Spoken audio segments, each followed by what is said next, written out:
And you are watching another edition of Blue Blitz. Crazy week for me. A little bit busy. Show you guys really quickly. A little bit busy this week. So, man, a lot of stuff going on. I'm going to need you guys to guide me a little bit because I've seen some of the stuff going on, obviously, but a little bit busy. So I feel like I haven't formulated all my thoughts yet. I feel like I had to get on a stream. I quite literally just got home from the hospital today. Brand new baby girl on the 27th. So the last addition to my family, hopefully ever. But the day she was born, you have all this, I think that's all the Angstran stuff was on the 27th. And, man, like my anger has dissipated a little bit because it's been a couple of days, and like, what else do you expect? But like, there's just so much to, discuss right now. So say hello to some people in the chat and we'll get into it a little bit. I know you guys are going to guide me, and usually let's just do it now, I guess. It's just like, I don't understand. And we've talked about this a lot. This is why I wanted Glenn fired at the end of the year.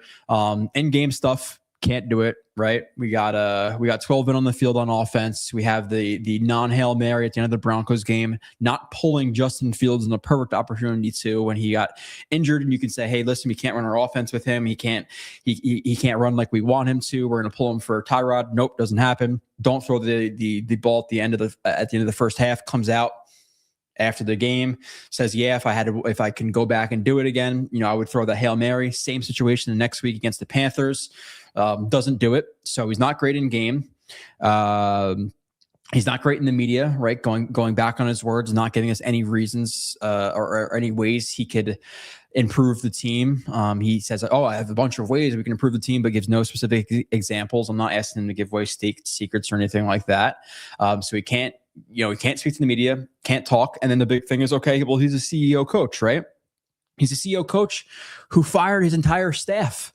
So either it's one of two things, like either you hired the wrong guys, which is your fault, or they failed under your leadership, which is also your fault. So which one is it? It doesn't really matter. I think Zach Rosenblatt had the stat out there that the only coach to fire like both of his OC and DC and was retained was Hugh Jackson, who was, I believe at that point, 1-15 his first year, fired his staff, his OC, his DC, and more, and then went 0-16 the next year. So the only coach who's comparable to him is Hugh Jackson. Again, he would be a historical outlier if he turned it around, firing his staff. And like Angstran, listen, I said incomplete. I think he's a C+. There were some things with the run game I didn't love. There was some lack of creativity in the run game, and some of the short yardage play calling was not great. But if you're going to get a true upgrade, like fine. If you're going to get like a Cliff Kingsbury, I would be down with it, but you're still kind of sitting there right now with your thumb up your ass with him. And the problem is with Angstran and a lot of the staff is like Glenn's going to fucking Cabo instead of firing these guys. Like, we sucked and we didn't know we knew we weren't going to go anywhere since October. You had October to make these decisions, November, December, beginning of January. And you have all these coaches getting hired in the NFL, and you want to, if you're going to fire these guys, fire them and let them look for opportunities elsewhere. But you fire them 3-4 weeks after the season, and they're just sitting there kind of just waiting to know their fate. And they may have had an idea, but you officially fire them like 3 or 4 weeks after the season. It gives them less time to rebound and maybe go and join another staff. So it just looks so bad. And everybody in the media is dunking on the Jets because fire them on Black Monday. Fire them the day after the season. Like, why are you sitting around waiting to fire Charles London? Like, it took you 3 weeks to know you're going to fire Charles London or Tanner Angstrand. So what are we doing there?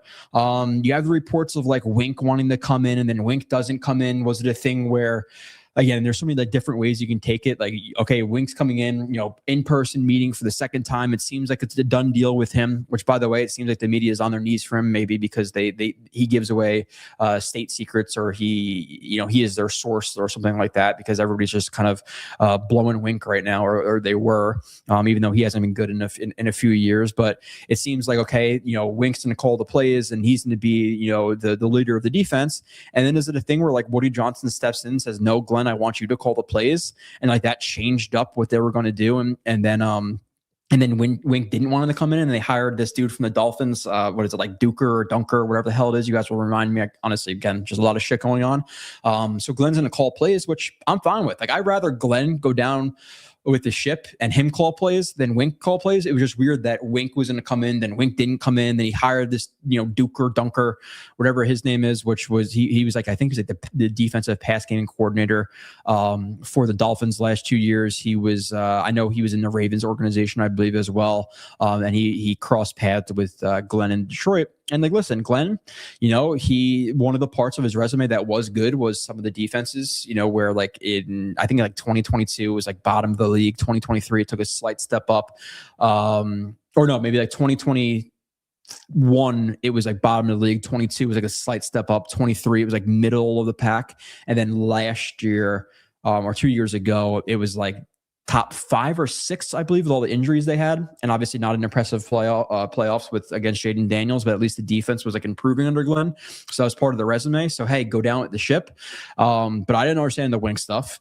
And then you get Dunker, and then the Engstrand stuff. Like, listen, again, a little bit of an incomplete grade there, but look at what he's working with. Like, again, and it wasn't great, and you can't expect him to be a finished product in year 1 of his career. Like, he's a rookie. And I can show you guys a lot of plays for like, we lack creativity, and some of the bullshit I've heard on the Asman show, like when I was on there, of like, he didn't have 3 levels, or he didn't have levels to the play call. Like, what does that even mean? Sale concepts had 3 levels to it consistently in his offenses. A smash concept has levels to it. So I don't understand some of those statements. But like, look at the play on the speed option. I forget which game it was. Maybe it was the Saints game. Maybe it was whatever game it was. But like, he has a speed option. Brady Cook throws the ball out of bounds. That play was open. If he pitches it to the running back's running for a first down. You have that one play on the like the jet sweep or whatever it was on the 4th and 1, where Membo completely blows a block. So everybody's all Engstrand, terrible play call, but nobody criticizes Kyle Shanahan or Sean McVay when they call the same exact thing, because they do. They call like those jet sweeps and end arounds and stuff like that on 4th down all the time. So because it didn't work for Engstrand, it's a bad play call. But because it worked for McVay and Shanahan, because the players executed it better, which obviously comes into it. Did he teach them properly? Whatever.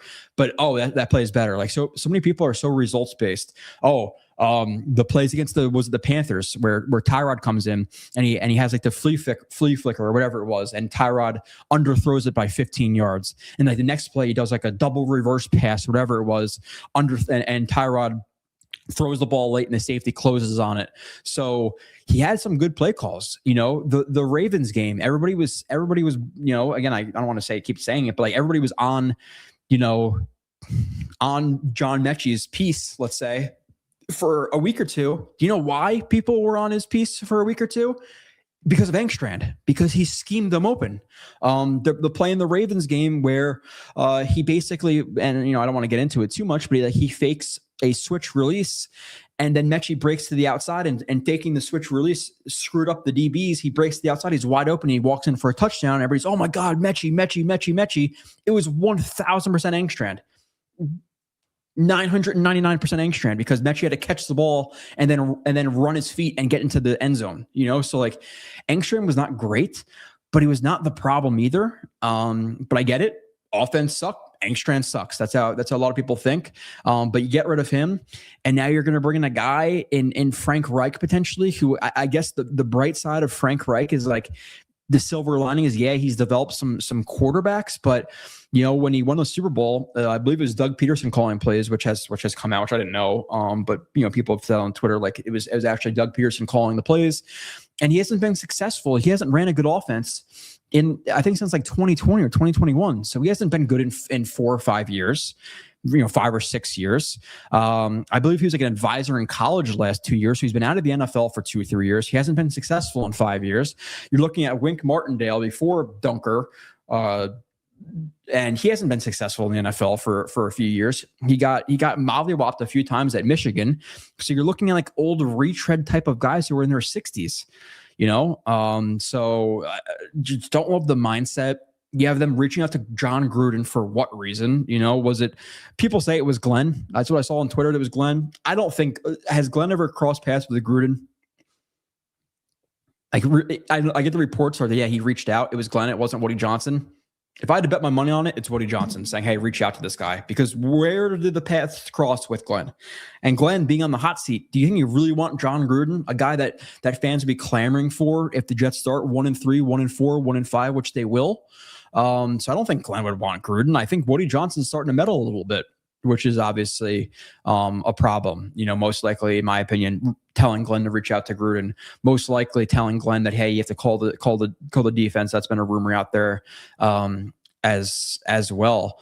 I just don't understand not firing him and starting clean. But hey, we'll keep this guy. We'll be completely inept. Hopefully, we'll get the first overall pick, and that'll attract a new good head coach. But this is just a joke. It's been an absolute joke. In game, in season, the interviews, the CEO who can't hire anybody. And if you're going to blame the coaches that he hired, then blame him for hiring them. If you're going to blame the coaches, then blame him for hiring them. And if you like them when they hired them, then blame him for not developing them under his leadership.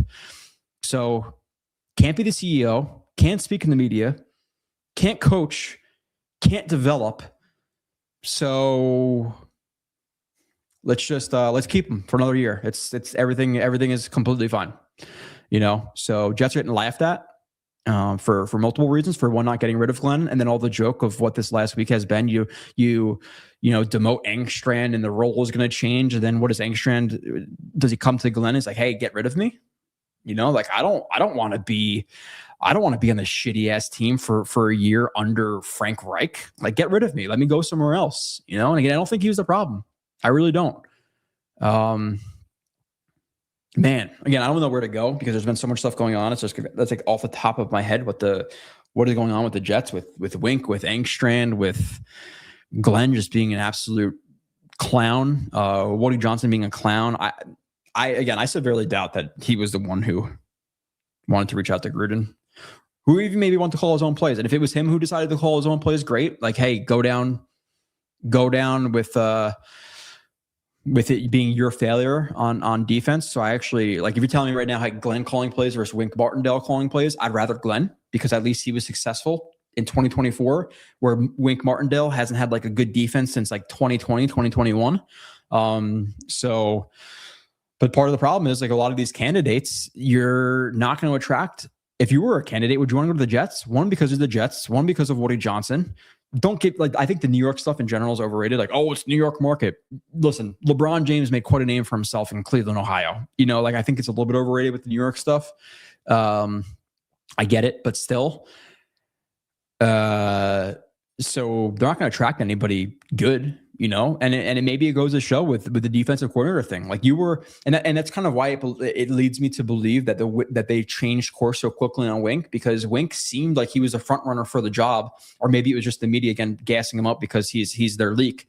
But it seemed like it was trending that way. And then was it last second hey, Wink, I want to call the plays. You could still be the DC, but I got to call plays. And he's like, no, absolutely not. Nobody interviewed Wink. Nobody's interviewing Reich. Nobody wants Reich. Nobody wants Wink. We're the only people talking to them. So it seems like it's going to be Wink. And then last second, they let out those 8 candidates that they interviewed, right? And the dude that just hired, I'm going to call him Dunker until somebody Duker. I'm going to call him Duker until somebody corrects me, because I think that's his name. I honestly forget. Duker isn't in those 8 candidates. They don't even interview him in person. Apparently, they just interviewed him via Zoom the other day, and then they hire him the next day. It just goes to show that nobody wants this job, and maybe you could have got a Wink, but then the last second Jets are like, nah, actually, or Glenn's like, nah, actually, I want to call the plays. And Wink's like, no, I'm out. So then he just called a guy that he knew, talked to him for 5 minutes on Zoom and said, okay, I'll hire you. He didn't even fly here for an in-person meeting.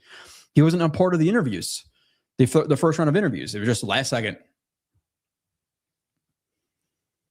I don't know, man.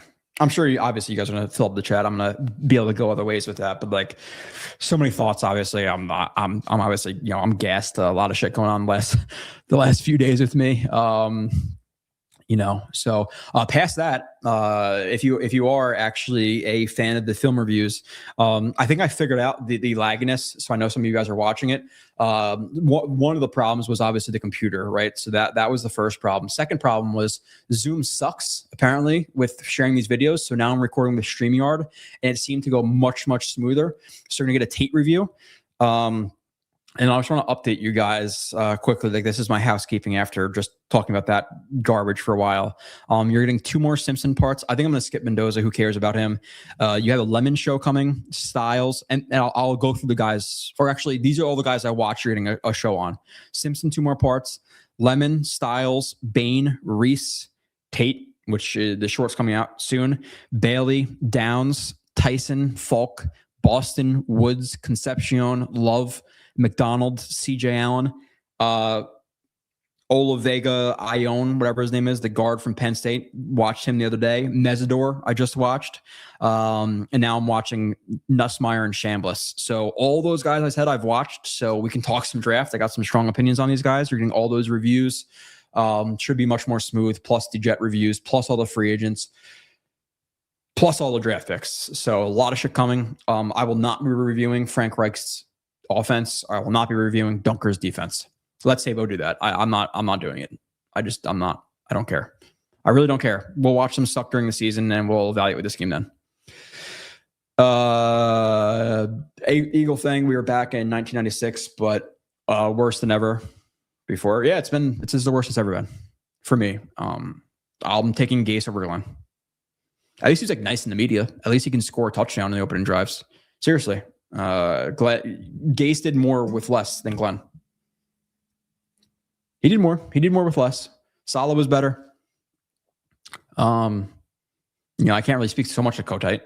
I was like 5 years old, but Glenn blew it. Eat a fat one, as I said. Let's see. Keep running through. Bob. Do we have representation at the Senior Bowl with all this coaching crap going on? You're talking about like the Jets? Yeah, the Jets do. I know they have some scouts and stuff going on. Now, Glenn was in Cabo. He was sitting on the beach with a Mai Tai while his staff was being hung out there to dry.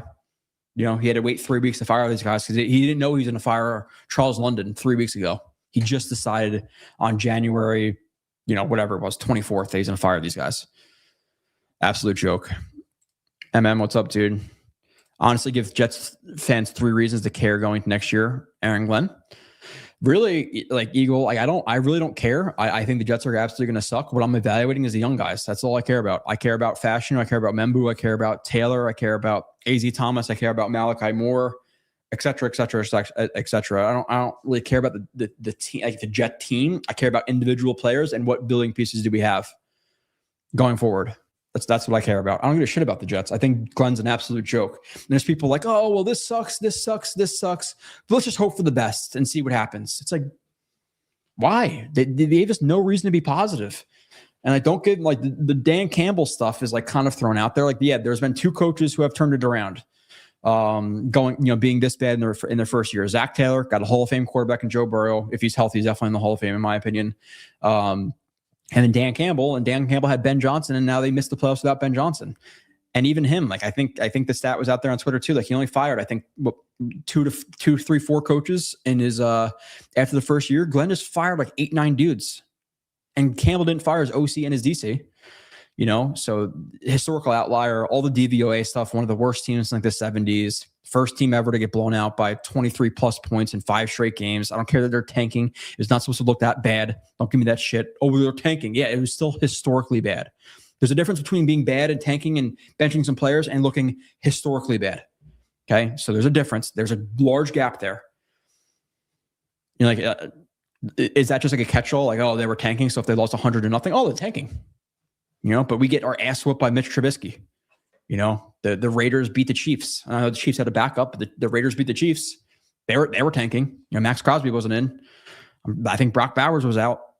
So, don't give me that. In the media stuff, again, just going back on his word all the time. Big ships turn slow, but we're here to win now. Will McDonald has to be coached up, right? Justin Fields has to be able to play quarterback. Okay.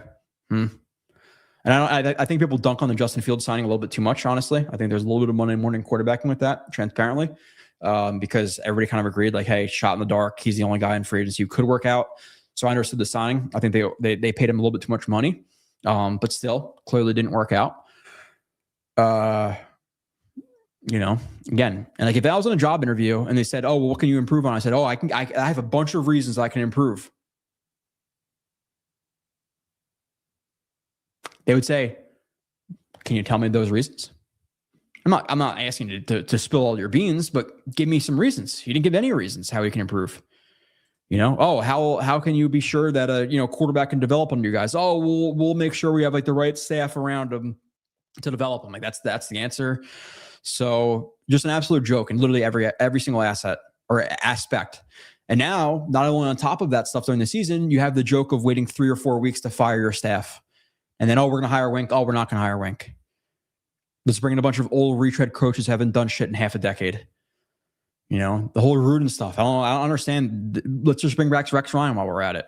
The guy hasn't been good since the 2000s. Like, oh, he has a lawsuit against the NFL. Okay. So does Flores, and he's coaching right now. So he hasn't coached in a few years. He's working for Barstool Sports and hasn't been successful since the early 2000s. Yeah, let's bring him in. My God. On top of that, we're all hoping for Jim Leonard. And now Jim Leonard's probably, I don't know if it's official. He's going to be the DC for the Bills. That's great. Awesome. The Pats get Vrabel, who we wanted. They're about to go to the Super Bowl. Hope to God they lose. Against Darnold, who was a Jet, obviously. I'm rooting for Darnold, I guess. There's that sinister part of me that doesn't want to see any Jet succeed, but if Darnold, if anybody, is that one. So the Pats get Vrabel. They turn around. Oh, my God, a terrible 3 years of suffering for the Pats. Now they're back in the Super Bowl. Bills get the DC we wanted. They have a quarterback. Giants, cross down neighbor, get the John Harbaugh. Eagles just south of us. They're doing really well. It's just the worst. It really is just the worst. All-time stream. I don't even know, because my thoughts aren't really formulated right now. I'm going to need you guys to direct me a little bit again, and I'll start going off on some shit, but I'm definitely down to talk draft.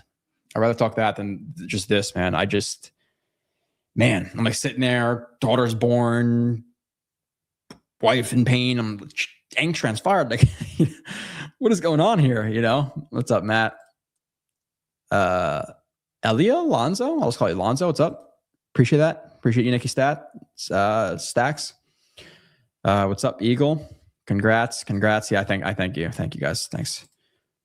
My dad is also January 27th. Awesome, man. I want it to be 31st or the 4th, selfishly, because my number is 31. So January 31st would be cool. And I'm February 4th. So I was kind of hoping my daughter would be born on my birthday.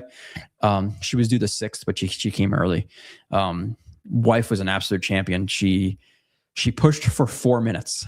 4 minutes. Savage. Absolute savage. Wild. She was excellent.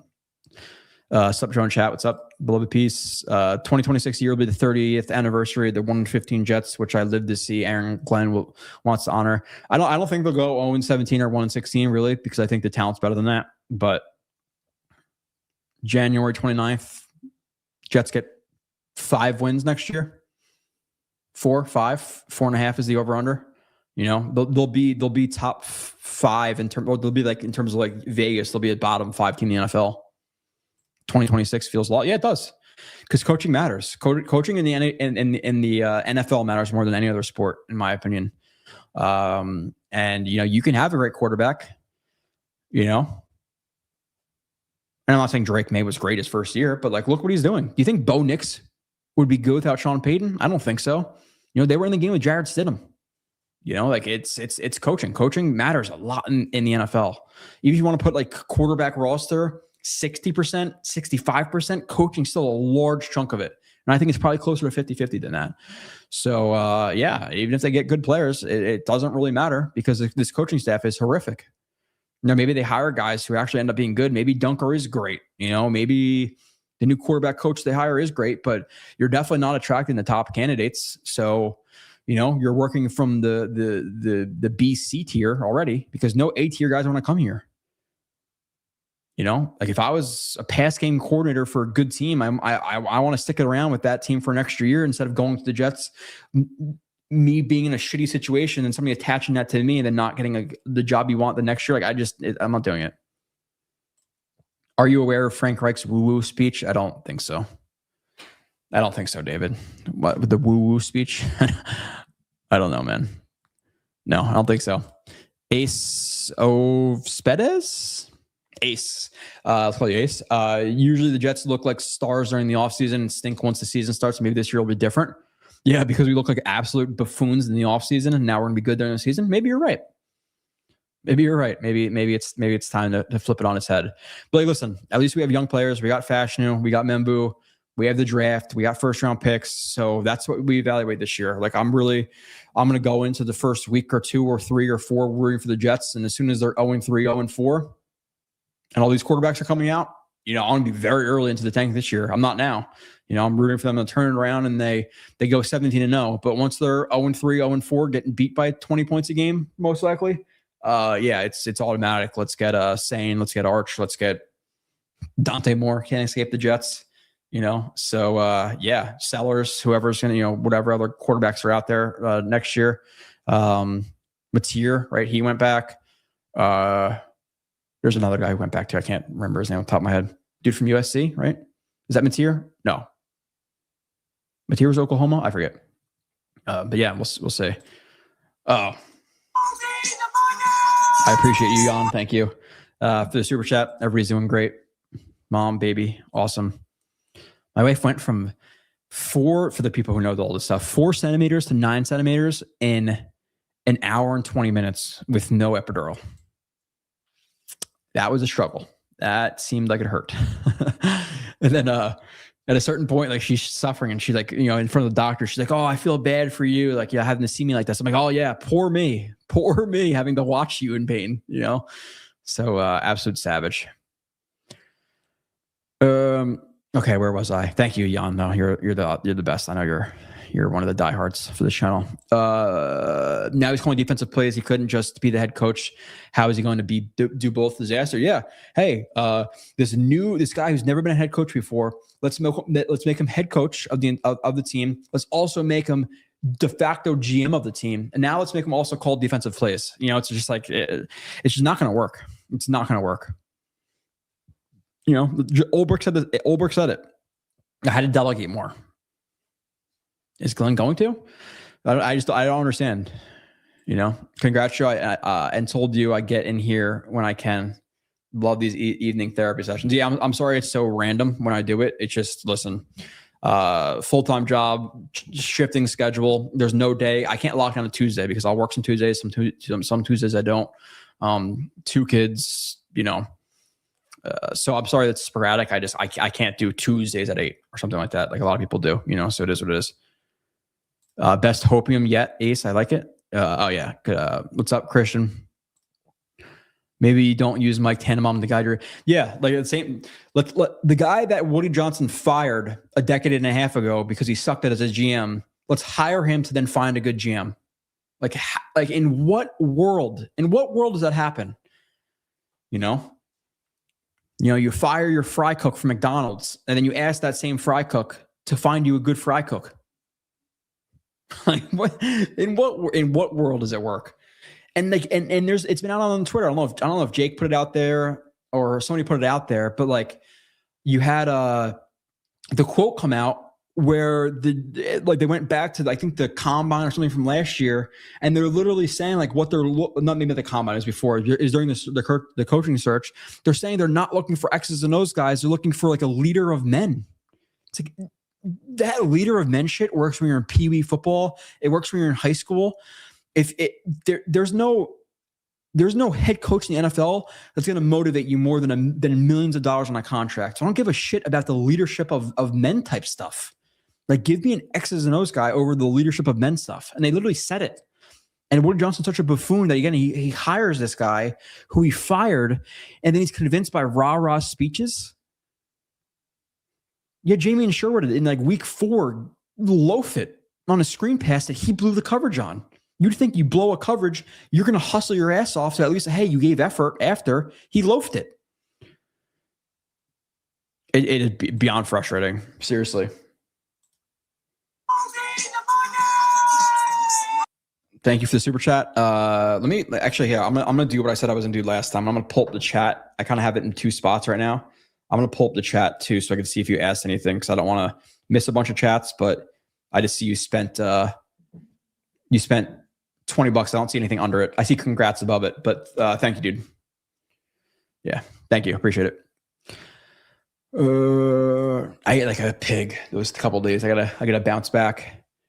I don't know if you guys are live around Jersey, but the last time I had my kid, I had juniors. I got juniors again, just destroyed my stomach. I don't really eat like shit. I eat typically like plain chicken and rice and broccoli and that type of stuff. So I ate juniors, and my God, I paid for it the next day. I ate so much. It was great though. I don't regret it. Now we aren't going anywhere in 2026. No way. No, I don't. I think people in general, they overrate or they overstate or whatever. They estimate too long. I don't know what the proper phrasing is there, but you can turn around in a year. You really can. If they got, let's say in whatever world, they get Sean McDermott next year and they get a quarterback at 2, they can go to the playoffs in 2027. That happens. That happens consistently. Look at the Pats last year. Look at the Commanders. They were supposed to be a bottom 5 team in the NFL. They went to the NFC Championship game. So if we get the proper coaching in here, it can turn around in a year. Flip of a switch, it can happen. So let's be positive and hope for that. We have draft picks, we have capital. How much do you think Woody Johnson with the firings? With the firings, I don't know. I don't know about the firings. I think he's involved.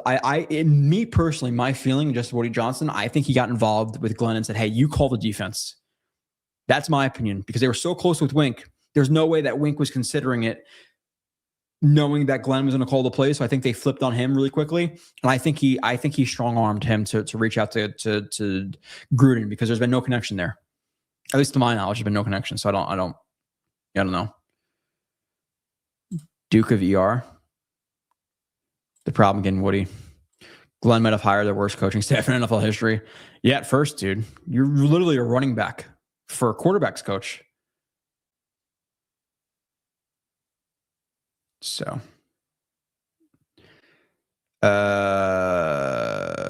Woody Johnson with Gruden, Eagles same, 100% in his opinion. Yeah, I'm with you, man. I think Woody Johnson's attracted to the flashy objects, even if that object was flashy, 2 decades ago. Basically, Moose, everyone talking about options at pick 16. And again, throw some draft questions in here, because I've watched 18 prospects so far, like the top 18 guys I've watched. So if we want some draft questions instead of just bashing the Jets, we could do that, because I'd rather talk football than just shit on them, because it's so easy to. And we all kind of know what's going on. It's awful, and it won't get better until they're all gone. So let's just talk about the players on the team who we could look forward to, and the draft people, unless we want to keep dunking on them. So it can also have come from Reich wanting a clean slate. That's possible too, Taylor. I don't doubt that. But it just looks bad when you demote a guy. Oh, he's going to change his roles, and then you fire him. And also, if you're going to do it again, why not fire him on January 3rd or 4th or 5th, the day after the season, instead of waiting 3 weeks, letting him out, hanging him out there to dry, when he could have been trying to attach himself to different coaching staffs. What about the GM? Does he stay next year when Glenn is gone? My opinion is, like, I don't think it'd be the worst move in the world. Muji seems to be respected, and he had some solid moves with both trades and in the draft last year. So I don't think he's bad. I do think they're attached. I think Woody Johnson would wipe the slate clean. Me personally, I would be okay with Muji staying. So if we're tanking since week 8 or whatever, HTF, don't what staff you're keeping by the end of the season? Yeah, no, I'm with you, Freedom House. Like, you're tanking, what's bad. Why do you have to take 3 weeks after the season to evaluate the staff? Like, you knew what was not working since October, since November, since December, like I said. And then, like, you go to Cabo after the season, you're waiting to fire these guys. Like, it's just such a bad look around the NFL. And it's not just Jets media people saying it. It's not podcasters. It's not the beat. It's all around the NFL. They're saying, why did you wait so long to get rid of these guys?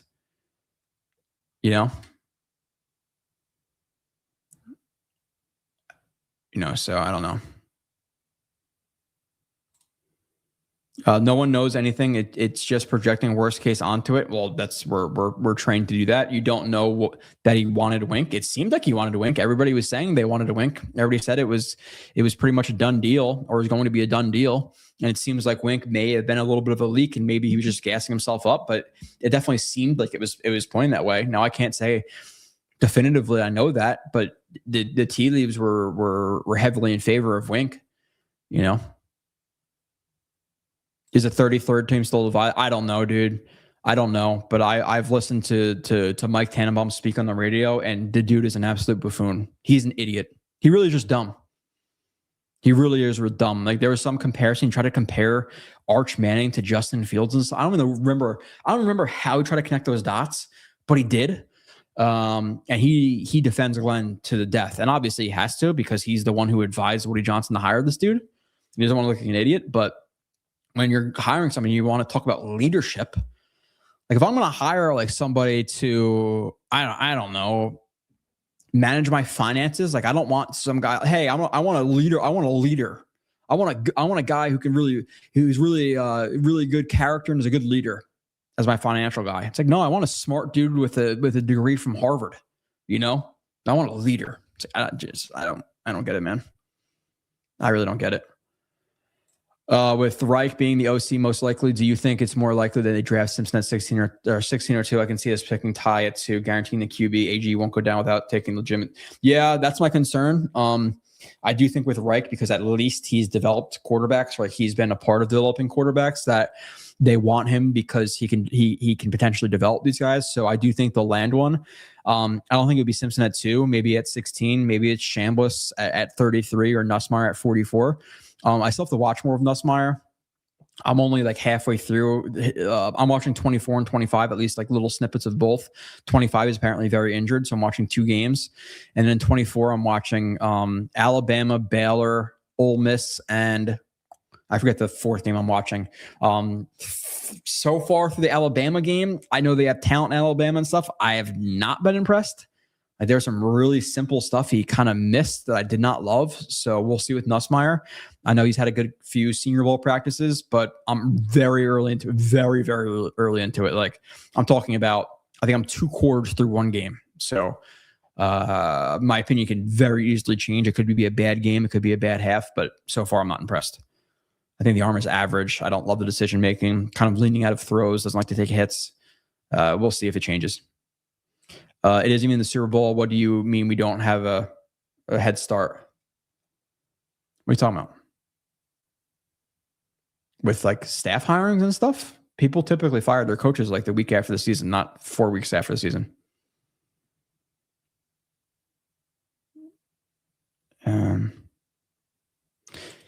So like he didn't just decide, he just informed them in the media. Even if he didn't just, that's even like a bigger, is that a bigger problem?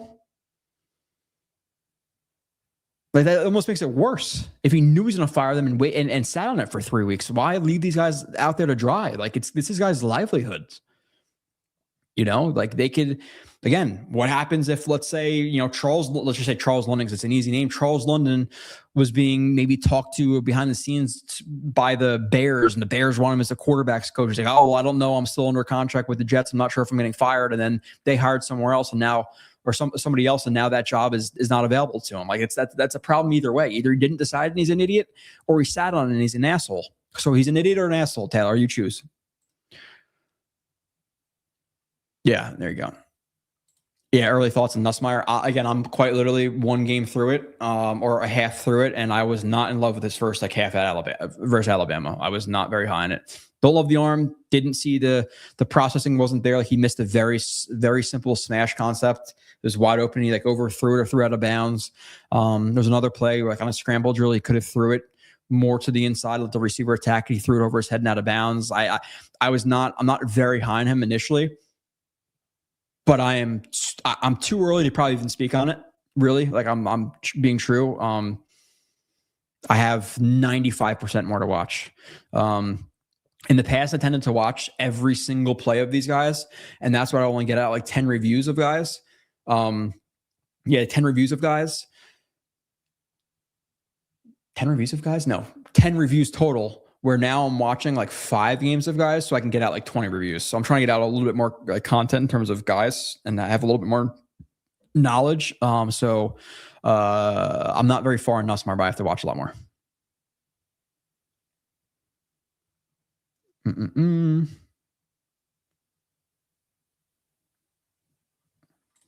These coaches were bad. Now we're crying about they have families. Like I know you're talking to somebody else here, but yeah, dude, because you suck at your job does that mean you deserve to be hung out there to dry?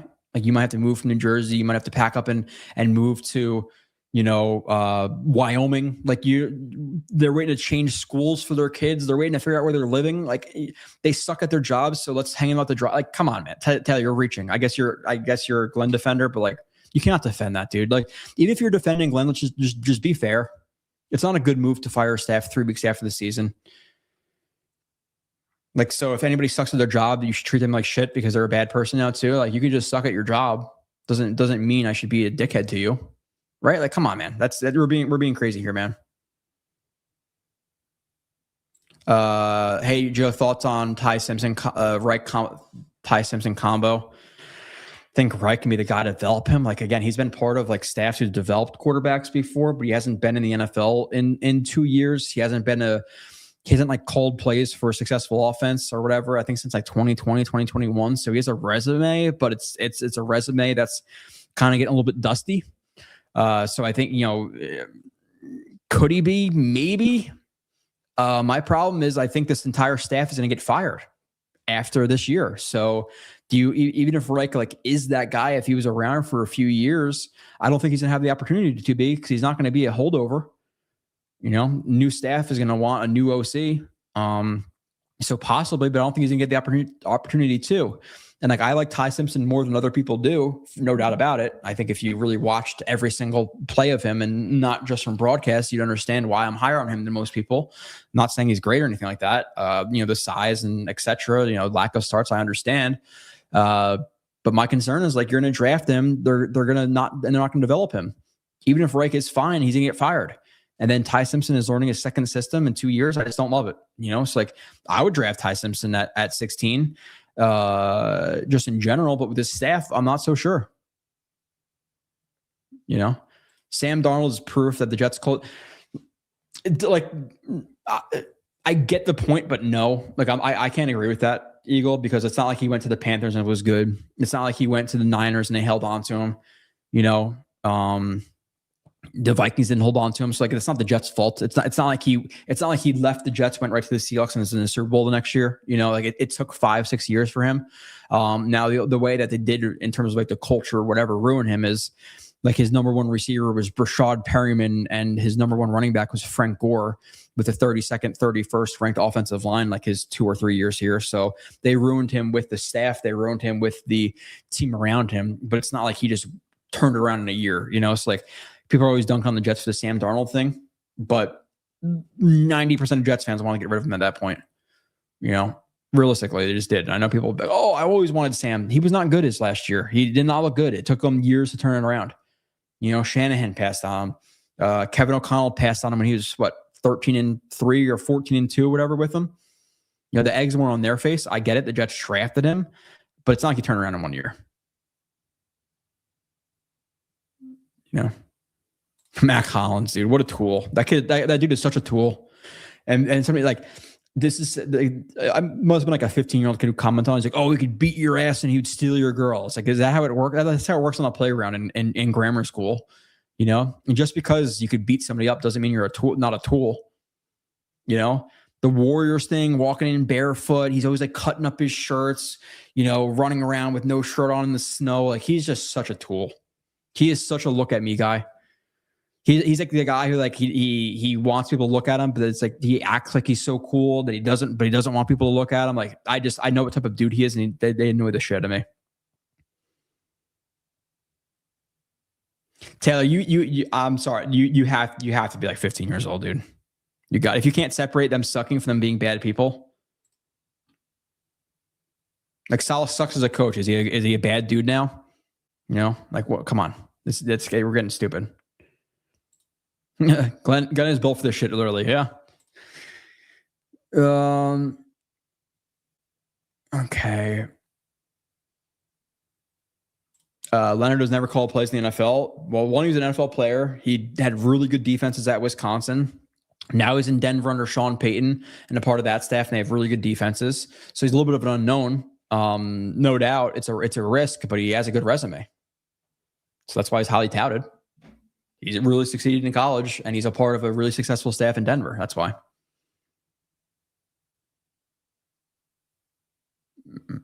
Okay, I'm just a lot of people arguing with Taylor, which I condone right now because that's crazy. Right now, who's your pick at 2? I was of this opinion when I watched him 3 weeks ago. Sabo jumped on board. He watched him. It's Arvell Reese for me right now. Is Arvell Reese. I can understand Bailey. I can understand Bain. I can even understand Tate. But Reese has the highest ceiling to me in terms of as both a pass rusher and a run defender. 242, 243. He is ridiculously strong.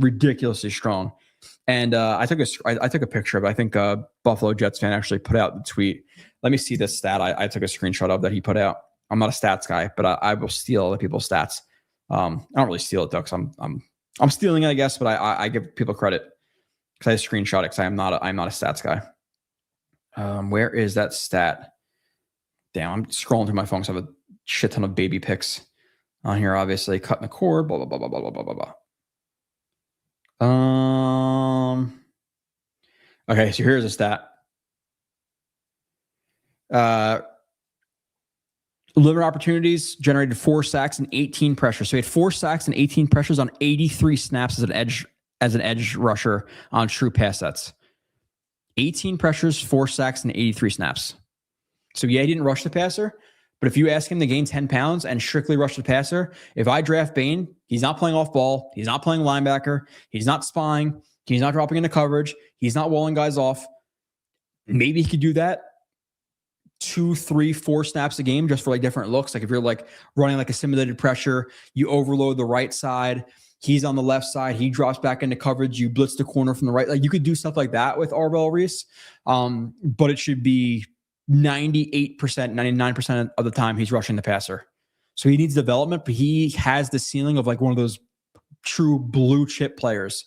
I think if he were to play full-time DN at Ohio State this year, or even, and again, also consider he's 20 years old. Like if he went back and played their full-time edge rusher and they came out next year, I think he would be surefire, no doubt about it, number 1 pick, minus the quarterbacks. So it's Arvell Reese for me. He's not a tweener. He's not playing linebacker. You don't want him to drop back into coverage. He's not great in coverage, but yeah, like 1 or 2 reps a game, he can drop back in his zone. He could match up on a running back. He could spy. He could drop back into a hook zone. But full-time edge rusher. Bailey, I understand it. Not the best in terms of the run game, so I wouldn't love him with McDonald. Even Reese with McDonald's not the best. Bailey is the most pass rush ready D-end right now in the draft, no doubt about it. Very productive edge rusher, so I'd understand that. Don't love him in the run game. Run game is a little bit undisciplined. It's a little bit more like patty cake and effort instead of like really true like standing your ground and holding a guy up. He's more effort in run game, so he's a little bit better than McDonald. He's a little bit stronger, but doesn't have a big base. Again, and the stuff he does in the run game at the collegiate level will not work in the NFL. Bain, to me, is the most like well-rounded right now, but I think the upside might be a little bit capped in terms of a pass rusher. Like I could see him being like an 8-10 sack guy, maybe 12 in a really good year, which is obviously excellent, right? But with Reese and Bailey, I think the pass rush ceiling is higher. And then to me, Tate's the receiver one, which I'm okay with. If you were to draft Tate at 2, I just watched Mesidor. I know Mesidor's 25 years old, but if you told me like Tate at 2, Mesidor at 16, I'd be okay with that. Mesidor is, he obviously played the end next to Bain. So they're the similar size. I think he's 6'2", 6'3", 275, 280, whatever it is. He's not, he's a little bit more explosive than Bain. He's just not as strong. He's not as good in the run game as Bain. A little bit undisciplined as well in the run game. But he's a good pass rusher. So I would take Mesidor at 16. You could take Falk at 16. I wouldn't love that. I would say I'm a little bit higher on Concepcion than I thought I would be.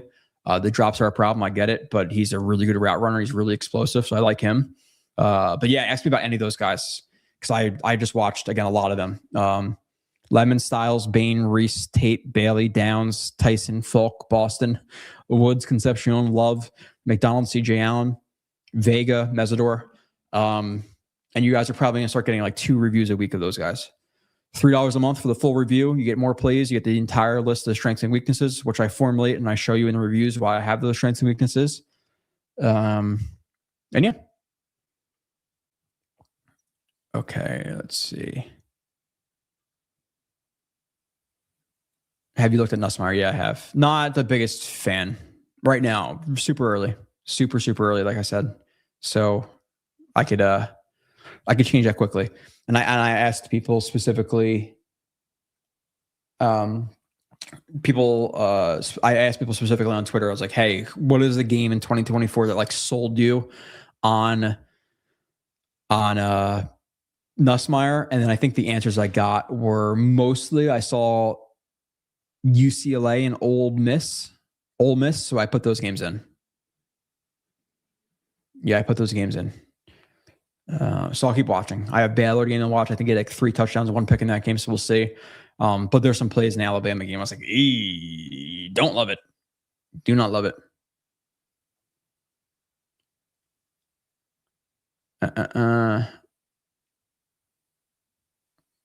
Okay, I'm just trying to see. I'm just seeing arguing, which is fine. Tomlin or Harbaugh? Dude, like honestly, so I like obviously Tomlin and Harbaugh, but I do think they're part of that dying breed. So it makes me concerned. I won't lie. Like I would definitely, I'd obviously welcome it, right? Like I would take Helen Keller over Aaron Glenn at this point. But with Tomlin, like, yeah, he's more of that rah-rah guy, which I don't necessarily love. Harbaugh is more of that rah-rah guy. So, you know, would they work with the Jets? I'm not so sure, being honest. You realize they're going to draft Simpson and start Fields, right? Let's not forget the current. They're not. Fields is gone. Fields is gone, dude. Like he faked an injury, wouldn't come in on Wildcat plays. He's worried about getting injured. He's gone. There's no way. There's absolutely no way. John, so yeah, giving Glenn. It was. I don't know if it's actually 12 confirmed, John, but I've heard anywhere from 10 to 12 a year. Yeah, that's wild, right? For a guy, you know, I'm not gonna say his resume. I think people again, Monday morning quarterback stuff. His resume was not blank. Like he had, you know, he had the experience under, or he had the connection with Parcells. He was under Peyton. You know, he was with Dan Campbell. I understand the resume. The defense has improved every year. He had top 10 defense with a ton of injuries. I understand it. So I don't think it was just like, oh, nobody wanted him, but it's $12 million in overpay. Probably, you know. Let's see. How do you feel about Caleb Downs? I really like him. So for me, for Downs, and again, I've watched so much in the past couple of weeks. Sometimes I get a little bit scattered. It's usually easier for me to actually go back and do the review and then talk about him a little bit because I've watched probably definitely thousands of plays since Downs. I wanted to see more plays of him as a deep middle of the field safety, like his range. To say he's a truly blue chip, or I'm not going to say generational. I think generational is overused. I'll say blue chip or like elite. And then also with that, I want to see more man coverage reps of him, specifically against receivers, to say that, again, he's elite, because those two, obviously being in the box, he's good in the box. He's a willing tackler, not the best tackler in the world. He does miss tackles. He's a little bit like of like Jamal Adams in terms of he's an ankle biter at times, which I don't love. He's still obviously really good in the box, really smart, manipulates quarterbacks. You know, he'll kind of like press up on a guy and then drop back, and then know he's gonna drive down on a route. Good route anticipation. Like he's definitely well rounded, but I want to see more middle of the field reps, and I want to see more man coverage reps because he played more so in the box from the games I watched at Ohio State. So he does that in the NFL. He's going to naturally be in more man situations against tight ends and slot receivers. And I didn't see it enough at Ohio State to say, yes, he's definitely very good at man coverage. So I wanted to see a little bit more of those examples to say he's truly elite. I like him very, very much, no doubt. Again, people take this the wrong way. I'm not sure I'm there on the elite stuff, not because of plays I've seen that were bad. It's just lack of reps, seeing what I wanted to see, if that makes sense. And it's the same thing I said about Bowers, by the way. I didn't see great contested catching, and I wanted to see more reps of it. And I was very honest in saying that I didn't watch his prior season where he had a lot of good contested catches, apparently. So I was transparent about that. And I was a Bowers hater, even though I had him over Fashanu. But nonetheless, I just wanted to see more of Downs in certain situations to say he's truly, truly blue chip elite. I think he's really, really close to can't miss. Like, I can't see him being a bad player. Like, at the minimum, he's good or average, so does that make sense? I'm going to see more in certain situations.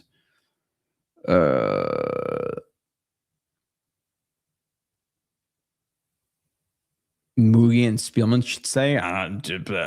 Spielman was part of the staff who wanted Aaron Glenn. He's part of that 33rd team, right? With Tannenbaum. So is Spielman in Woody's ear too? Like, it doesn't make him look bad. Hey, this guy's really good. He's gonna turn it around. So I don't know if Spielman should stay. Depends.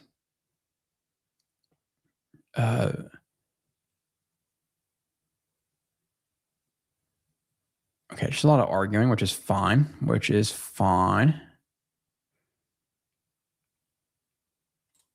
Yeah, buddy, Ty Simpson's gonna be like, hey, tank for Ty. I'm a defender of Ty Simpson, like, no doubt, right? So I like him. I don't like the staff, and it's a huge part of developing quarterbacks. So even if Ty is great, if he doesn't have the right staff developing him, I don't know if it matters. That's my problem.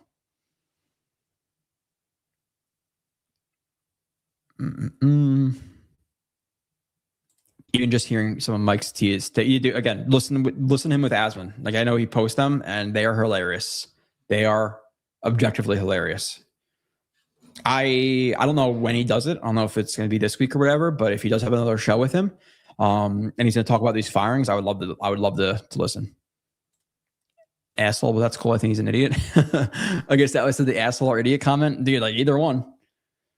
He was an asshole to the media, or he's an idiot, and it took him that long to figure out. It's just like, I can't get on the board of, oh, these guys suck at their jobs, now we care about their families. Like, yeah, I do.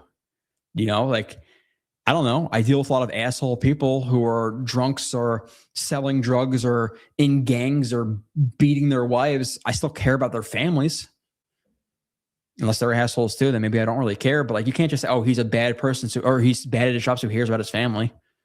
It's crazy, right? Like, so if I went to, I don't know, I wanted to try MMA and I got my ass kicked because I have never done that, and I got my shit beat in. Oh, he sucks at MMA. He's bad at his job. So who cares about my son and my daughter? I'm like, what? You see how stupid that is? I remember an asshole coach in New England that won a bunch of rings. Very important second point there. Almost like being an asshole doesn't stop you from winning games. No, but if you're an asshole to your staff specifically, it's going to stop people from wanting to come here. Right? Like, if you're Coach Taylor and you want to come to the Jets and, oh, he just did that to his staff, what happens if I don't work out? Is he going to do that to me and leave me hanging out to dry? So it doesn't allow you to attract people, good candidates, or it hurts you in your whatever situation. It hurts you. It hurts your situation. Nobody's going to want to join the staff. That's definitely going to hurt. Oh, you waited 3 weeks to fire these guys. Like, they're going to consider that. And again, he won rings. So yeah, he could be a little bit more of an asshole. Glenn has done absolutely nothing in the NFL. Nothing. There's a difference there. Belichick won 6 rings. Like, we're comparing Glenn to Bill Belichick. So Andy Reid in there. Like, what are we doing here, man?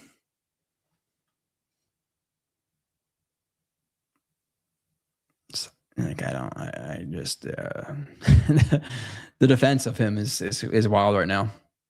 Joe, you have to have a staff that can develop players that we do not have that. Yeah, I know. But you're hoping, obviously, like, hey, obviously quarterback, I think there's more emphasis on the coaching staff, but if Arvell Reese hasn't developed the most proper way in year one, I think year 2 you can turn it around. Like, it's okay. It's okay. We should probably skip quarterback this year. They will just throw Ty to the Wolves. That's part of the problem, dude. Like, I'm telling you right now, if I had confidence in the staff and Simpson was there at 16, I'd be all for it. And people are going to say whatever. And I don't think Hawk is a big Simpson guy or whatever. Again, I have the plays there that will show you that maybe you're a little bit off on him. And maybe if you've seen those plays and you're different than me, that's completely fine. But I think if you really watch the All-22 with him and you see some of the situations he was in, offensive line, running game, guys stopping running routes is like a third read, which is crazy. The drops he had. Like, what was the stat? I think he had a 10% drop rate or something like that. And then I think Mendoza had like 6 drops the entire year. There was games where Ty Simpson had 5-6 drops. Seriously, like legitimately. Look at all the freaking contested catches Mendoza's receivers make from. Like, yeah, some of them are great balls by Mendoza, but some of the most ridiculous contested catches you're going to see. 2nd and 3, 2nd and 4 consistently. Defense putting him in a good spot. Like, I think he may struggle with the Raiders because he doesn't have that offensive line. He does not have that coaching. He does not have those receivers. He might struggle. Don't be surprised if he does. Seriously. Because he was in a great spot. A great spot. We're not missing a Darnold. We're missing a McDonald, the Kubiak, X's and O's staff. Yeah, we're missing, KOC. Hey, maybe the bright side is if Muji sticks around, KOC gets fired because he, whatever happens with JJ McCarthy, then you have college roommates, or they're roommates, right? Reconnecting him and Muji. 35. I'm not saying they're bad people, but it's the same fans that were screaming for London to be fired. Yes, me, are now hating on AG for firing him. They're not hating on him for firing him. They're hating on him for firing him 3 weeks into the season. 3 weeks after the season. It's not about firing him. Everybody wanted him fired. You knew you were going to fire him. Fire him the day after the season. That's the point. Nobody's saying, "Oh, why did he fire him?" Come on, man. You can. I severely doubt you could. You really. I don't know, man. Yes, thank you, Hawk. You're talking about Bill Belichick.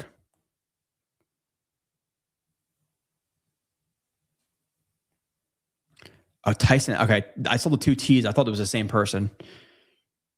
I hate Brady, but the facts are Brady carried Belichick. Why are people mad at you? Yeah, no, I'm with you. It was more Brady. No, with that being, he didn't at the point where he got a lot of those losses. I'm sure it was after, it was a good chunk of that. Not a good chunk, a decent chunk of that was after Brady left, and Bill Belichick was maybe fading out of the NFL a little bit. Let's see, everybody arguing about that stuff. How about Reese and up for Bailey and get linebacker from Detroit?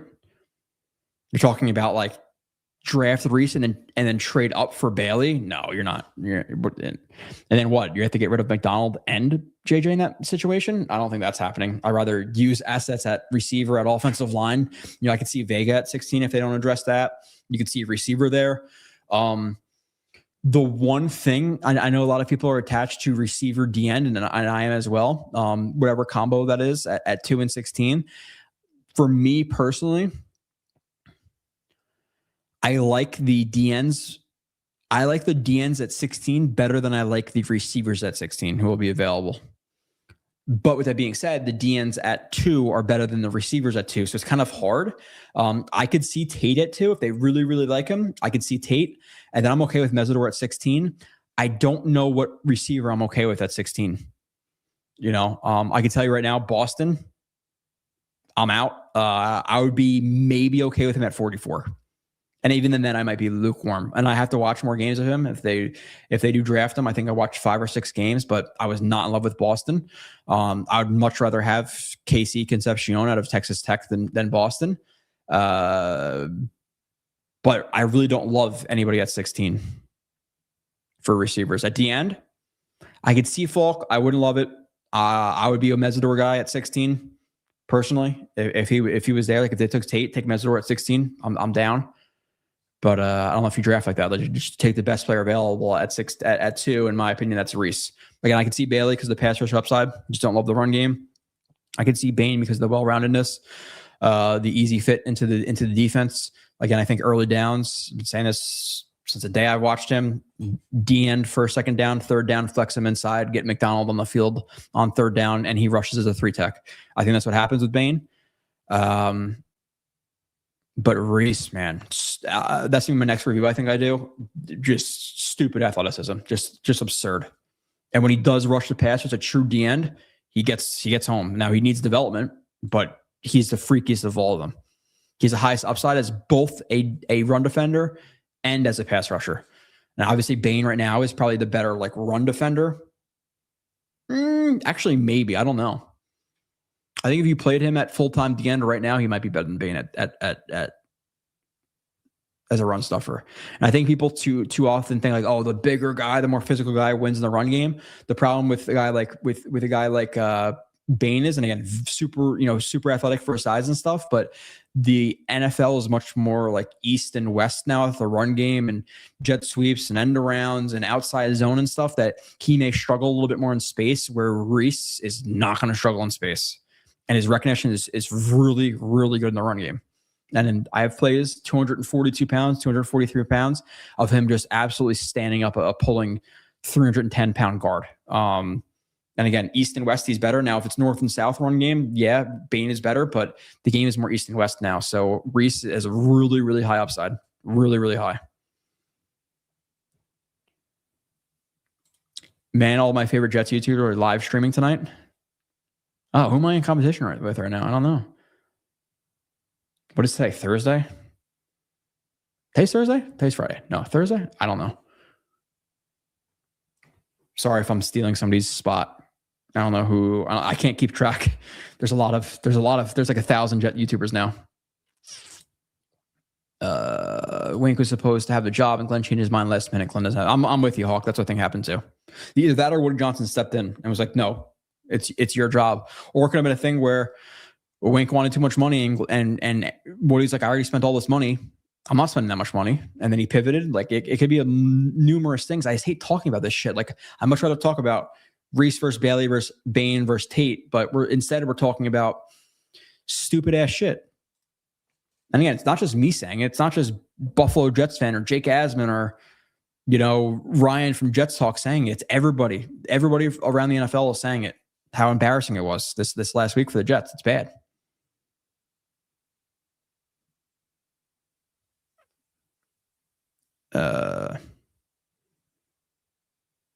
First two pick defense and the rest offense. Like I'm not forcing defense the first two picks.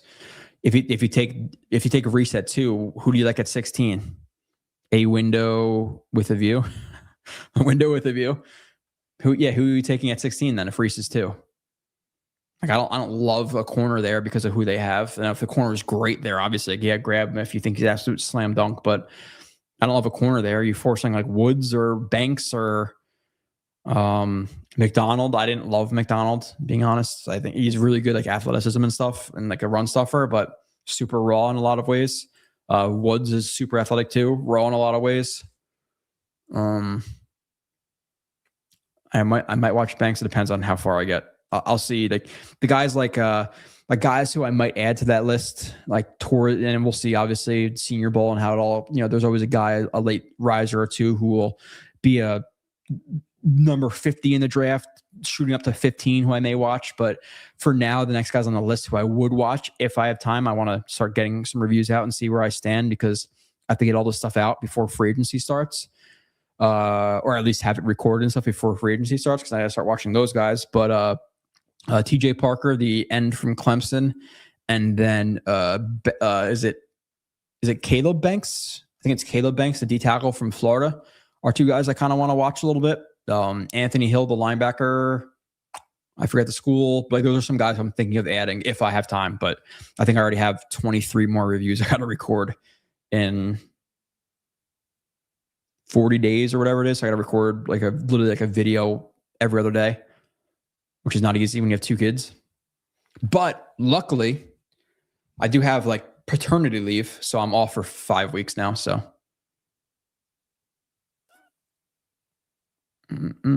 Jacob Rodriguez, I've seen all the stuff in the Senior Bowl at Eddie, but I can't tell you, right? Like I haven't watched that deep into the draft. I don't want to like jump on the bandwagon and say, yeah, I saw he had good senior ball practices. It means he's a stud.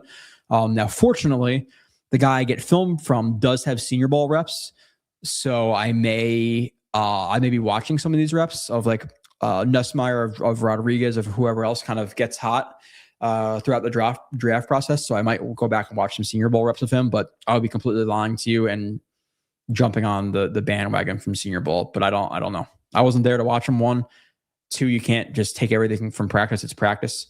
You know, if we took stuff from practice, the Jets would be a Super Bowl team, considering how all the great practices they had last year and actually have had for the last decade.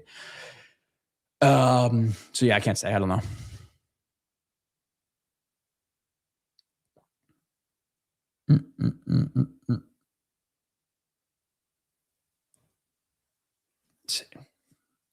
Marked for Arch. Yeah, man, we'll see. I don't know. Is it going to be Arch? Is it going to be Sam? Is it going to be Sellers? Is it going to be, I cannot remember the other guy who went back. I said I'm blanking on 2 names now. I don't know.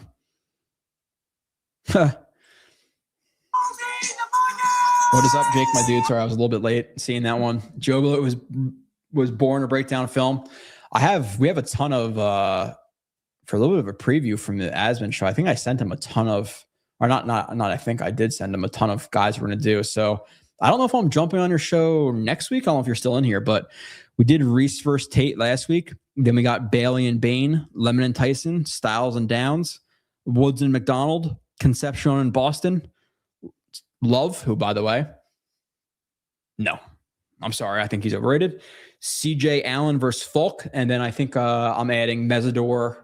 We're gonna do Mesidor and Nussmeier and whoever else I said before who I missed. But yeah, appreciate you, Jake. I'll be back on next week or 2. I think you're at the Senior Ball, right? So he's getting some good info down there. I think he's down there with Dom C, our representative from JetX, who I'm sure he'll have a bunch of articles and breakdowns on and stuff soon. So appreciate that. Let me see. Where am I at? Which veteran quarterback would you like to get in the offseason? Dude, I don't know, man. Like, it depends. Like let's say they do draft Ty Simpson at 16 and they force it or whatever. You know, it's not going to work out because they suck. Like Kirk Cousins, if they get a young quarterback, if they get a Nussmeier, if they get whoever else, I think Mateer is the other guy I was looking for, by the way. If they get like a Nussmeier, I want like a Kirk Cousins. If they draft some like Drew Lohr in the 5th round, I really don't necessarily care. Like, I want them to develop him, but there's obviously not as much of an investment where like you need to bring in the perfect developmental vet. If it's not Kirk Cousins with like one of those young guys, Nussmeier, Ty Simpson, like the list is so bad, dude. Mariota, like what are we doing here? This year's gonna suck so bad. We just need to evaluate the young guys. That's really what it is. I have a bad feeling though, and like this is how I'm thinking. One, I think Malik Willis, I think he's gonna go to the Dolphins because they just hired the Packers DC, so I think he'll probably follow him. You know, Tua will be gone, and then Malik Willis will go there. But with that being said, I have a bad feeling the Jets get like a Kyler Murray. They trade for Kyler Murray. And then, like I said, they put him in quarterback purgatory where Kyler Murray is not good enough to win you a Super Bowl. He's good enough to win you 8, 9, maybe 10 games, maybe to the wild card, and maybe win a game, get to the divisional. And that's a lot, obviously, for the Jets. Like I would take that. But I think that's just like ceiling. But he's like around like a 7, 8 win quarterback type of guy where you're not good enough to actually make it to the dance, but you're not bad enough to get a top draft pick. Like that's kind of what I feel about Kyler, where he's like a 15 to 20 type of quarterback. And then you're paying Aaron Rodgers $35 million. You're paying Fields $20 million. And then I think Kyler's on a hook for like $40-ish million. So you're paying a quarterback position like $90 million next year, with 50 of that not being on your team anymore. So I have a bad feeling it's going to be Murray, because they're going to want to win, and he's the best quarterback available. But he's purgatory for me. Where like a Malik Willis, I feel like with Malik Willis, and you're obviously depending on price, I think he either works out and he's solid, and he's your answer, or he's going to absolutely suck ass, and then we're a top 5 pick. Where Murray, I think we win 7 games next year, and we're just stuck. You know, maybe stuck with Glenn, maybe stuck with Murray. It's kind of like, yeah, cool, 7, 8 wins, but we're not actually getting anywhere. You know, is your big board as of right now, as of You want my big board, David? You want my big board? Even though I should probably make an episode about this, and I probably will, where like that will be about my topic. Like we do top 25 of the offseason, whatever else it is. My big board right now for the Jets. Should I get this out? I will. Right now, and I'm really struggling with 2 and 3. I'll be honest. I'm struggling with 2, 3, 4. So this is not locked in. This is a rough draft. I really have to think about it like deep. Reese, Bailey, Bain, Tate. I feel like Tate might be 2 or 3 there though. But Reese, Bailey, Bain, Tate, Lemon, Downs, Styles, Vega, Concepcion over Tyson. Concepcion is my receiver 3. Tyson's my receiver 4. 11 is Allen, CJ Allen. 12 is Woods. 13 is Folk. Love is 14. Again, this is not my overall big board. This is just specifically for the Jets. I'm not drafting a running back as the Jets. You need so much more shit. McDonald is my 15 and Boston is my 16. So I've watched 16 guys and that's my big board. Love is a couple of spots. Love is 6 spots higher on my overall big board, but I do think he's overrated. I do. He's very fast, but he's kind of a one-cut runner, misses a lot of cutbacks. And that dude, and it's the first time I've ever wrote this in like a scouting report, strengths and weaknesses.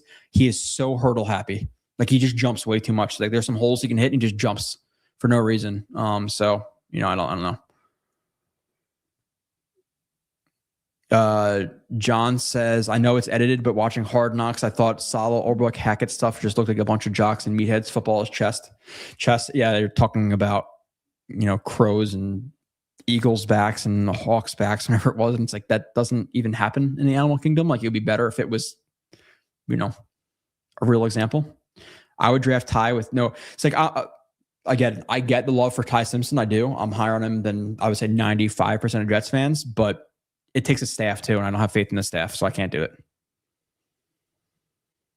I don't hate Ty Simpson. I just think we don't have the necessary staff and functional offense. Yeah, there you go. Boom. Yeah, I'm with you. That's the problem. Hawk, I'm 100% with you. Would you trade up from 16? So I do not know. I know I brought this up on Buffalo Jets Fan Show. I'm not sure if he brought it up before I brought it up in a previous stream, but I know I was the first one to bring it up on that stream specifically. So in my mind, I'm the first one to talk about it. I'm probably wrong though. I would trade up. I know a lot of people are attached to picks, 44, whatever it may be. To me, if you can get reset at 2, Bailey, Bain at 2, for me it's Reese. I'm really struggling with 2 through 4 there, but for me it's definitely Reese at 2. I would trade up to 8, 9, 10 to get Lemon or Tate, no doubt, dude. Take 44 and trade up to 9 or 10 for Lemon or Tate, 1,000%. Because I want 2 studs in this draft, and I think those are 2 studs. I think that really the drop off, like from like true like first round studs that I would want for the Jets, falls off at like minus quarterbacks. I don't have the quarterbacks on my big board. Probably falls off at like 7 players. There's like 7 players I'll be happy with. I think like Vega is like the cutoff. I think Vega's a good player. My problem is he's not the most athletic guy in the world. In terms of like he's 330, so he's not the best mover.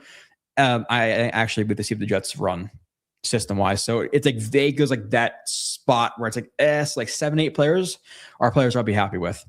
So if you can grab Reese, who's my number 1 on my big board, and then Tate or Lemon, who are 4 and 5, and it takes you pick 44, who may just be some scrub, then yeah, because like I think through like at about pick 9 or 10, it's like you can get those players, like the players at 15, 16 might be the same as pick 44. So if you can trade up and land yourself 2 legit first round players, yeah, do it. Like we need those players. So that's been my opinion for a decent amount of time now. I don't know if I'm the first one to say it. I cannot say that I am. BJF may have said it on a stream earlier. I brought that up on a stream. I want to do it. 44, package it, 16, get up to 9, get Lemon. Lemon and Reese, oh my God, please. Please do it. Please, please, please. 1,000%. Unless the plan is Tate at 2, Mezzor at 16. Okay. But for me, I'd rather Reese and Tate. If they get Tate at 8 or 9, I'm gonna be ecstatic. Or even Lemon. I really like Lemon too. I just like Tate a little bit more. Normally, Jets fans are asking for. That's funny, Zane. Normally, Jets fans are asking for the season not be over by Halloween. Now our season is over before February. It really feels like that. You're not wrong. It really does feel like that. Our offense looked better with Mike White and LaFleur before he broke his ribs, and Rodgers and Hackett, Salah and Bulls aren't bad because of us. They're just bad. I want a good. Yeah, dude, you're right. Like LaFleur had Mike White come in and throw some good, or had some good games. You had Josh Johnson versus the Colts. Was it the Colts game he threw for like 300 yards? A lot of it's coaching, man. It's more 50-50 than people think, I would say. Worst case scenario at 16, yeah, corner would kill me too. And I was like, if I go back, I'm like, oh my God, this dude's a stud, then like it wouldn't kill me. But like worst case for me, I guess a corner. Like obviously the guy's lowest on my big board. Like if it was like McDonald, who's a run stuffing D tackle, who's raw, he's like a more athletic but less technically refined Harrison Phillips. Not great. And Boston I didn't see it in terms of contested catches. Maybe it was the games I watched. You didn't have a ton of opportunities to do it. But didn't love that. Didn't love the route running. Didn't love the athleticism. So I'm like, again, I would be gun to my head right now. I have to watch a lot more players, but like Boston at 44 would be lukewarm. So at 16, I would lose my mind. I think there's a higher chance we trade up from 16 or 33. For me, it's 16. Like I'd rather trade up for 16, but gun in my head, 33, because like if you really like a player who's falling right there, and you could take like a fourth round pick next year, and then you could secure a guy and with that extra like 50-year contract, that happens all the time. So I'd say that for me, that would be from 16. I know it's a while ago, but I like when you had, I know Saban, when I talked recently, that I'm going to bring him back on, and same thing with Nania too. They'll both be on. And then I could talk to him about stealing my Ty Simpson and my Reese takes. Just what he did. He stole them. It's okay. He can admit it. I'll get him to admit it. I think the first 3 picks should be on defense, maybe even the first 4 on offense with Garrett, A.D. Mitchell, Brees, Allen, Mechie. This O-line would be the best offense Kyler Murray ever played with. I have to go back, but yeah, you're probably right. But like, you can't force it. Just take the best player. Like we have so many needs right now. Take BPA at position need. So if it's a receiver, it's a receiver. If it's a guard, it's a guard. If it's a DN, it's a DN. If it's a safety, it's a safety. You know, I'm not attached to anything. There's so many picks, so much capital. Just draft the best players. Like I'm not attached to defense or offense or anything like that. There's a pick of Arvo Reese that dropped today of Reese with Gruden and Pete Woods. Reese looked huge. He is the strongest 243-pound guy I've ever seen. I'm not just saying that's legitimate. Would you trade pick 2 for proven vets in this league? Yeah, Joe Burrow. Just find the clip of Reese literally lifting an O tackle in the sky with one arm. I don't care about his weight. I think I quite literally again, go back to the Asman show last week I did Reese. Hold on. I got something for you. Let's find it. Want to see it? I probably have it. Stand-up blocker? No, that's not it. That's not a crazy one. Sack, tackle in space, take on, pull, and tackle. This one. He's right here. He just lifted that guard off his feet a little bit. Not off his feet. There's a better one. Stand up. Let's see here. Stand up second level block. And he just handles stand up blocker, take fight, fold. I know there's one where it's a guard, it's better. Stand up puller. This one. Again, like he's outweighed here by probably 50, 60 pounds, and he's just standing this guy up, and his feet aren't even moving. So yeah, man, I'm high on Reese, and obviously I'll have a full blown review of those plays too. I don't want midget Kyler Murray unless McBride comes with him. I don't, dude. Kyler is a problem. I don't want him. Reset 2, trade up in the top 10 for Simpson, draft Bernard at 44. I have to watch Bernard to know if I'm down with that. I don't. It's the coach. It's not Simpson. No, you know that. I've said that 1,000 times now. Dan says package 16 and 1 or both of the second rounders to get back in the top 5. Take Tate and So like I'm not attached to Tate that much where I wouldn't be okay with like Lemon at 9. You know what I'm saying? One or both. Like I don't want to do 16, 33, and 44 for one of those guys. If it's 16 and 44, fine. If you look at the trade value chart, I think you can get from like 16 to 8 or 9 with 44. That's obviously not always exact, but you could trade up back into the top 10 with just 44 or about that. Like maybe 44 and a fourth, 44 and a third next year, whatever it is. I'm okay. I'm not trading both seconds. But if it was, dude, listen, if they can get Tate and if they can figure out a way to get Tate and Reese, who I'll be okay with both those guys at 2, then yeah. Like, come on. Would you trade pick 2 for Max Crosby, another proven player? I don't. How old he's how old is he? I don't think it fits a timeline, honestly. What is Max Crosby age? Probably like gun to my head right now, probably not, because he doesn't fit the timeline necessarily. Like, and does he fit 28 years old? You want to trade a number 2 pick for a 28-year-old? You don't have your coach and stuff. I'm probably out on that. Am I crazy for saying that? Like Max Crosby's a top 5 DN in the league, but pick 2. I don't know. We have a lot of needs. Like that's like a finishing piece type of thing. Like if the Chiefs, let's say, were to do that because they're like pick 9, I would understand. But pick 2, and we're not even close in terms of like having a staff. I don't think so. It's more like a finishing touch thing. The coverage from the Senior Bowl says it all. Reporting that the Jets are being dragged by everyone. Yeah, dude, it's everybody. Scouts, players, owners, coaches. Yeah, it's true. It's not just us, you know. Mike T on Asvin Sunday mornings. Yeah, I don't know if they're still doing it because the season's over. I'm not sure. I'll ask Jake, but I know he posted. So if I see one with Mike T, I gotta watch it because it's comical. Listen how dumb that dude is, and him trying to defend that. I cannot believe some of the defenses. Oh well, Arch, man, I forget what even the context was of that, but I almost crashed my car. I appreciate your content. I appreciate you. Appreciation. I appreciate your appreciation. Okay, let's see. Our schedule this year is insane. Obviously it's hard to speak of the schedule now in January, but assuming everything doesn't change for these teams, yeah, it looks pretty hard. Joe, you should do a film breakdown for Taylor Green, Matt Dawkins. Dawkins, my favorite player ever. Brian Dawkins, favorite player more than any other Jet. Brian Dawkins is my number 1 of all time. I don't know who that is, but sure, maybe. Maybe. The Jets had to start this defense up front first, Bain Jr.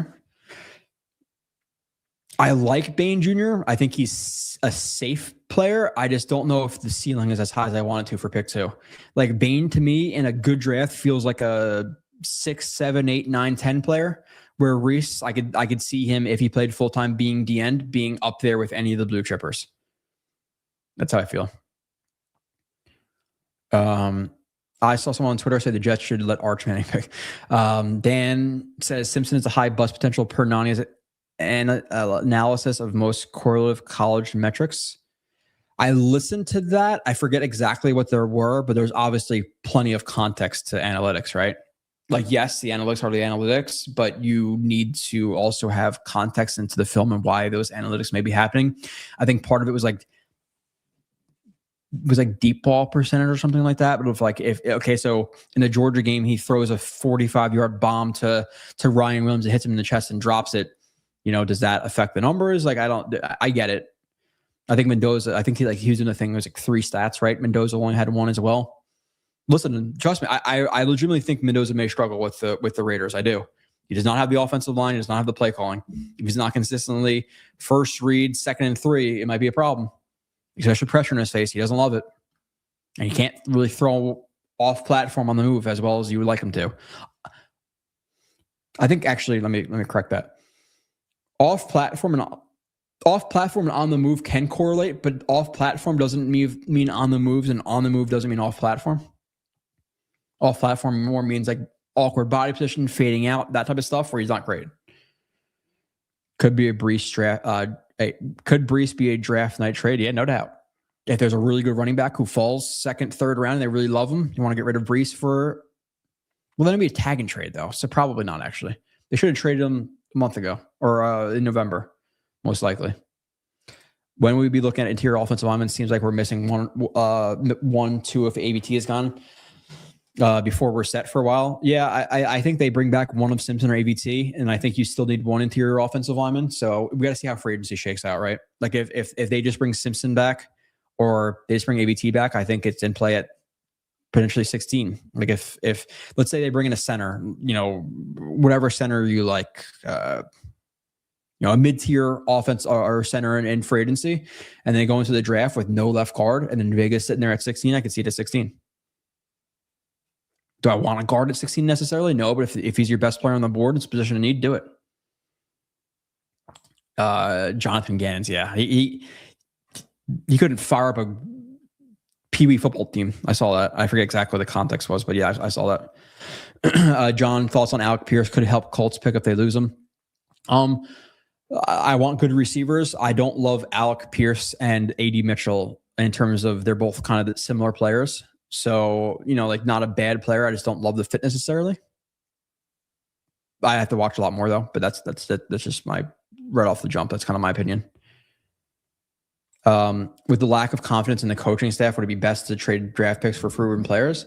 Early picks, no. Late picks, yes. I'm very okay with trading all of the 6th and all of the 7th for guys who are proven. Like the Briggs trade, like the Phillips trade. I'm okay with that. But with with the earlier picks, like you're not typically going to get like some 24-year-old stud with a first round pick. Like it's going to be some guys 27, 28.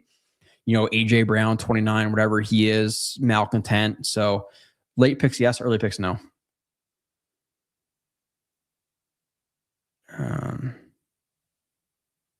I found the clip, I believe it was against MSU. Can't read the helmet logo, but dude, you got to see the clip. I might have it. I don't know. I just couldn't find it on the spot. But I've seen it. He's ridiculous. When watching Mendoza in the championship game, the Indiana offense did not look like a pro-style offense. It's not. It's heavy RPO. It's strictly shotgun. He gets to his first or second read.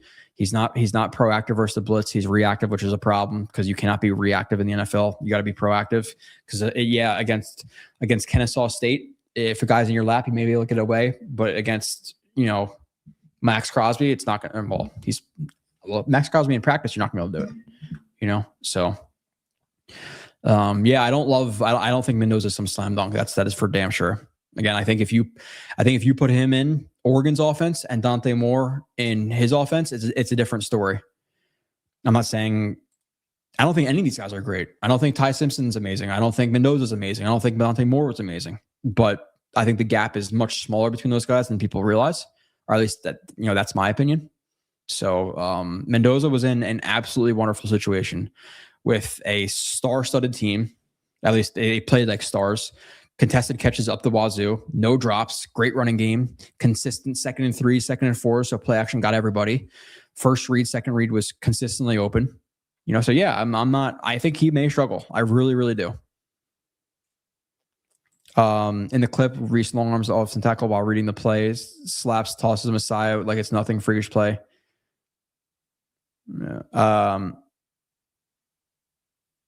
Yeah, Ronald, I talk about that for probably the first 15 minutes. I don't want to rehash it. As soon as I get to the end of this, I'm going to jump out of here because I have a baby sleeping in my room who's going to wake up every 2.5 hours for milk, and I want to try to get some amount of sleep. So I think it's far too high of a risk to pass on Simpson this year, despite the coaching woes next year. Next coach will have a chance to evaluate Ty and pick the quarterback as well if they want. Load up. I understand. I understand what you're saying. It's just I don't want to draft a quarterback knowing that he's going to have to learn 2 systems in 2 years. And again, like Simpson, I like him more than other people, but he's 23, 24, 15 starts, the size. Like there's concerns there. So it's not like he's, Joe Burrow coming out to me or like a blue chip prospect where he's a can't miss guy. Like there's concerns there. I'm not going to force it with a bad coaching staff. I get it. I do. I will not be terribly mad, but I want to be worried. I'm surprised the Raiders didn't try McDaniel to pair with Mendoza. He ran a ton of RPO to make up for Tua's arm and Finn's O-line. It's actually not a bad idea, John. It's not. We'll see what happens with the Raiders. I don't know, man. That offensive line and those receivers, I don't know. I don't want anybody to fail, but the people are so high on him, and I think people lack context. I do. Nonetheless, though, again, baby's sleeping in my room. I'm gonna go sneak in there. My wife's probably sleeping too. You know, she's tired, just gave birth. A little bit of an excuse for her. I think she's a little soft. I'm just kidding, but yeah, I'm gonna go sneak in there, get some sleep. You guys have a shit ton of reviews, $3 a month for the whole review. It's a cup of coffee, even if it's a thing where you don't want to watch it, but hey, I want the list of strengths and weaknesses. So you could either agree or disagree with me or steal it for conversations. Then you do that. But I'll be back with plenty of reviews. I'll stream every other week at this point because I have to do reviews as well. So I can't stream every week because I have a certain amount of time I can do this per week. So I will see you next stream in 2 weeks. I will see you on plenty of reviews. I will see you on the Asman show. I don't know if it's this Tuesday or next Tuesday. I'm going back because he's at the Senior Bowl and whatever else. So I'll catch you then.